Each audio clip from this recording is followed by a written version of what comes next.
and I'm here today to show you how to make a lesson plan. Have you ever wondered how your teacher made a good lesson plan? How did she know exactly what to say? Well, everyone is good at something. Some people are good at baking, some people are good at building things. I personally always enjoyed watching my teacher teach a lesson. The hardest part about being a teacher is writing a lesson.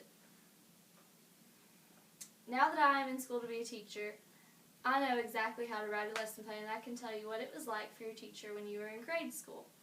First major part of a lesson plan is making up a subject and a grade level that it must go along with. The second major part is the actual activity that your students will complete.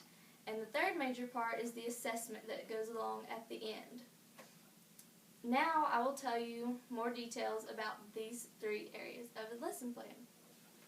First of all, you must choose a title, but also choose a subject and grade level that your lesson plan goes with. You'll want to choose a subject like history and then say it's for 3rd grade. And then once you figure that out, you will pick out the state standards that you can find online. These are made up by the state, and you have to pick the ones that go along with your lesson plan. State standards are terms set by an educational foundation to set the criteria for levels of determination. This was stated by education.com. After the teacher picks out her state standards that go along with her lesson, she will write objectives that go along with her standards. These objectives are meant to measure how well a student should be able to do what they have just learned. This is so that the teacher knows who has successfully learned what they just were taught. Now, the second part of a lesson plan is about what the teacher will actually teach. This is called the set. The first part of a set is where you involve all students. This is where the teacher will ask the students a question or ask them to give her an example of something, and I did this at the beginning of my speech. The second part is called Label the Learning. This is where the teacher writes everything that she'll say during her lesson and figures out exactly what she wants to say to the class so that they learn better. If the class needs to be put into groups, this is where that will happen, and then the activity that the students will do is then listed. The activity could be to draw a picture or make a timeline, anything that the teacher just taught the students. The third major part of a lesson plan is the assessment. There can be either 1 or 2 assessments. The first assessment, if chosen, would be about the activity that the students just completed. This could be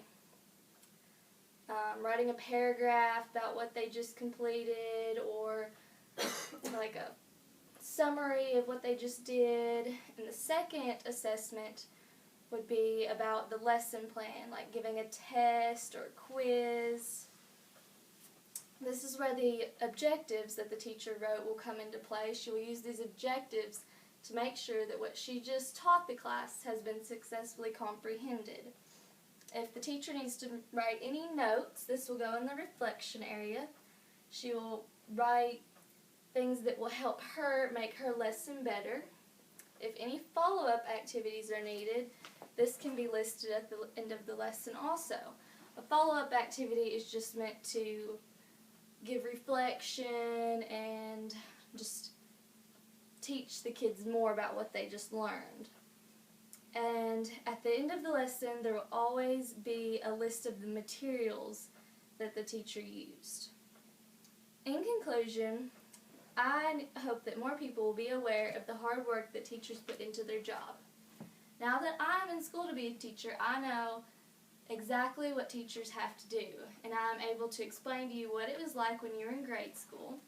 Your teachers put a lot of work into what they do. It's not just about disciplining your kids and hoping they have a good time in school. Teaching is not an easy job, and now I hope that you understand all of the hard work that teachers put into their job. This is an example of a lesson plan. As you can see, I went through each of these steps and showed you exactly what goes where. And And now I have some examples to show you. These are lesson plans that I actually made, and you can read through these and figure out how it's done. Thank you.